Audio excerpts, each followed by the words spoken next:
তার এই ক্ষেত্রে 1 মাসের কারাদণ্ড এবং একই সঙ্গে আইনে যেটা আছে অর্থদণ্ড, উভয় দণ্ডই তাকে দেওয়া হয়েছে। এবং নিশ্চিতভাবে যে তার পরিবার আজকে কষ্ট পাবে, তার আত্মীয়স্বজন কষ্ট পাবে, সে নিজে কষ্ট পাবে এই অপরাধটুকু করার কারণে।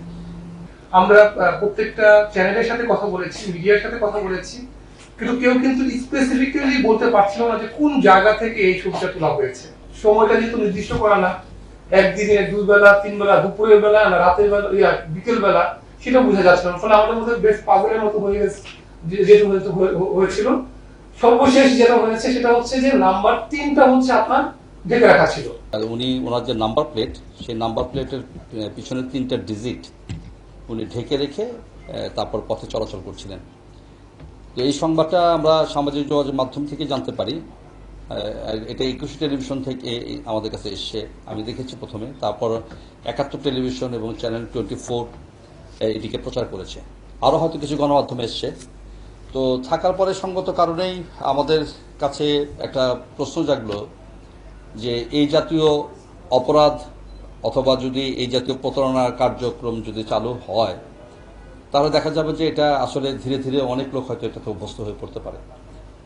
তো এরপরে আমরা এটি নিয়ে আলোচনা করি এবং ওই প্রতিবেদনটা যথেষ্ট পরিমাণ বিভিন্ন গণমাধ্যমে প্রচারিত হওয়ার পরে আমরা আসলে এটা নিয়ে কাজ শুরু করি।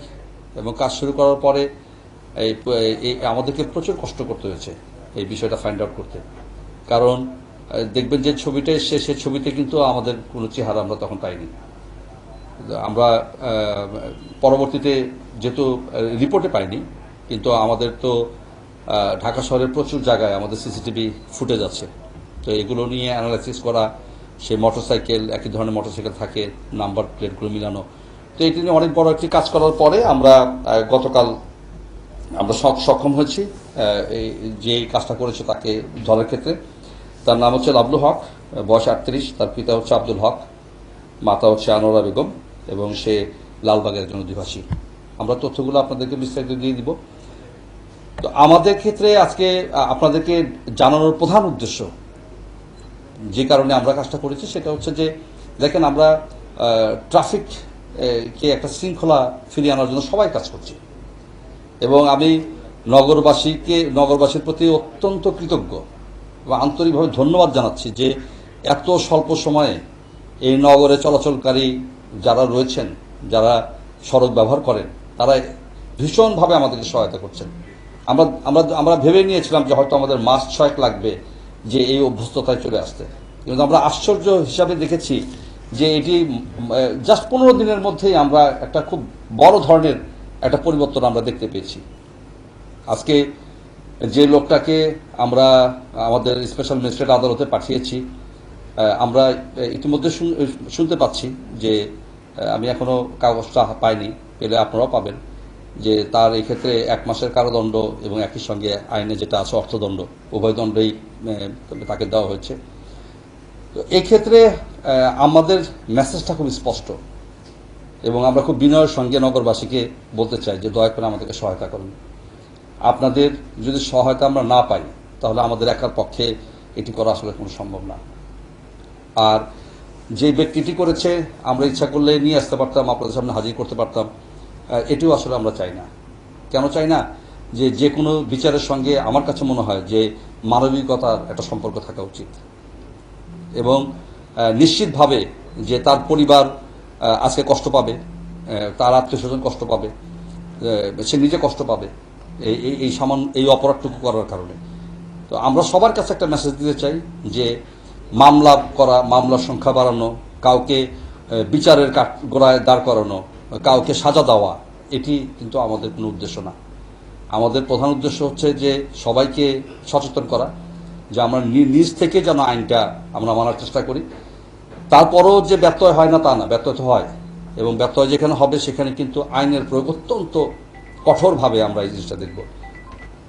আমরা দেখেছেন আমাদের যারা কাজ করে, আমাদের সবাইকে আমাদেরকে একটা ইনস্ট্রাকশন দেওয়া আছে যে আমরা সর্বোচ্চ ভালো ব্যবহার করব মানুষের সঙ্গে, সর্বোচ্চ যেটা করা সম্ভব। আমরা ইনস্ট্রাকশন দিয়েছি, সবাই হয়তো ওটা ফলো করে না বা সবাই পারবে না, কিন্তু আমরা সর্বোচ্চ ভালো ব্যবহারটা করব। কিন্তু আইন প্রয়োগের ক্ষেত্রেও আমরা সর্বোচ্চ কঠিনটাই থাকবো। আমরা বিষয়টিকে আমাদের নজরে এসেছে হচ্ছে আজ থেকে 7 দিন আগে অলমোস্ট। তখন তো ঈদের ছুটির মধ্যে আমাদের এই জিনিসটা আমাদের সামনে আসে এবং স্যারের প্রথম যে কথাটা ছিল সেটা হচ্ছে যে পুলিশের যে সক্ষমতার যে জায়গাটা, এই জিনিসটাকে আমাদের ইস্টাবলিশ করতে হবে। আদারওয়াইজ আমরা যে নতুন যে প্রযুক্তির যে মাধ্যমে এই রাস্তায় যে শৃঙ্খলা ফেরানোর যে চেষ্টা করা হচ্ছে এআই এর মাধ্যমে, তাহলে দেখা যাবে যে অনেকেই এই কাজটি করতে উৎসাহিত হবেন, অনেকে এই ধরনের কার্যকলাপ করে রাস্তায় একটা বিশৃঙ্খল অবস্থা তৈরি করে ফেলবে এবং হচ্ছে এই জন্য আমাদের হচ্ছে পুলিশের যে সক্ষমতা আছে এটাকে প্রতিষ্ঠা করতে হবে।